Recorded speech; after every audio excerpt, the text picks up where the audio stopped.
بسم الله الرحمن الرحيم والحمد لله رب العالمين والصلاة والسلام على سيدنا محمد وعلى آله وصحبه الطيبين الطاهرين ومن اتبعهم بإحسان إلى يوم الدين. اللهم اجعل نياتنا خالصة لوجهك الكريم. أما بعد, sache qu'Allah nous guide ainsi que vous, que l'ignorance dans l'absolu de la religion ne dispense pas du châtiment dans l'au-delà. Car si elle dispensait de manière absolue, l'ignorance serait meilleure pour les gens que la science. Mais ce n'est pas le cas. À la preuve du verset, قُلْ هَلْ يَسْتَوِي الَّذِينَ يَعْلَمُونَ وَالَّذِينَ لَا يَعْلَمُونَ, ce qui signifie, dis, sont-ils égaux ceux qui savent et ceux qui ne savent pas? Allah a élevé en rang ceux qui savent au-dessus de ceux qui ne savent pas. Et il faut faire attention au sens de la parole s'il est excusé de manière absolue.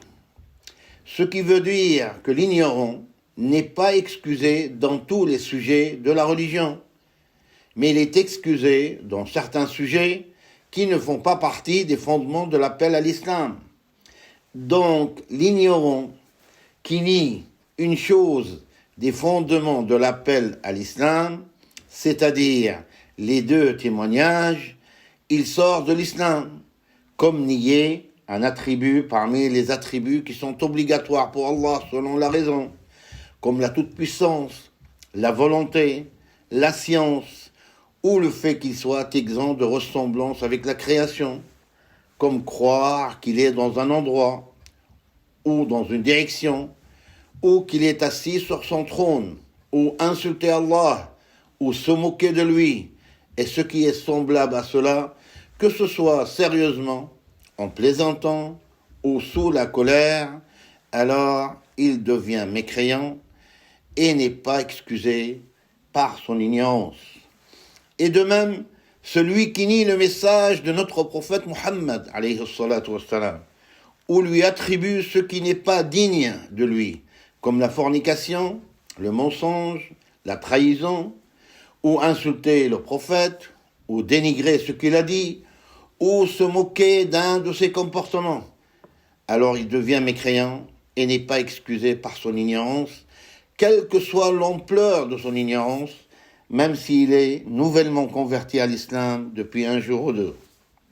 Par contre, les sujets qui ne s'apprennent que par l'audition, transmission orale, sont de deux sortes, les sujets connus d'évidence ou non. Les sujets connus d'évidence sont des sujets que les savants et les communs des musulmans connaissent. Par contre, le nouveau converti, ou l'ignorant qui a grandi loin des savants, et à qui ces sujets ne sont pas parvenus, et qui en nie un, comme la foi dans le châtiment ou la félicité de la tombe, l'interrogation par les deux anges, la résurrection, le rassemblement, la vision d'Allah au paradis pour les croyants sans direction ni endroit, et ce qui est semblable, il est excusé et ne devient pas mécréant, même si certains de ces sujets font partie des choses connues d'évidence de la religion. On lui enseigne et on ne le juge pas mécréant.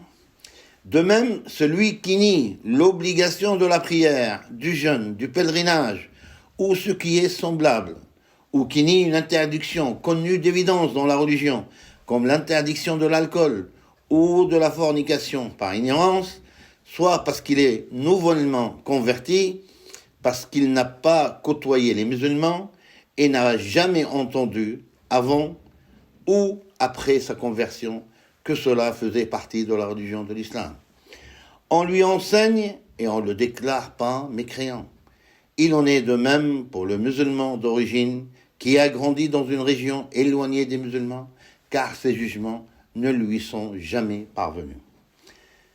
Une remarque importante, que l'ignorant et celui qui est nouvellement converti à l'islam gardent leur statut d'ignorant et de nouveau convertis dans l'islam, même s'ils ont vécu longtemps parmi les musulmans, tant qu'ils n'ont pas entendu le jugement qu'ils ont nié.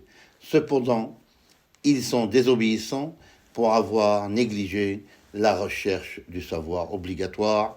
Wallahu subhanahu wa ta'ala a'lam wa ahkam.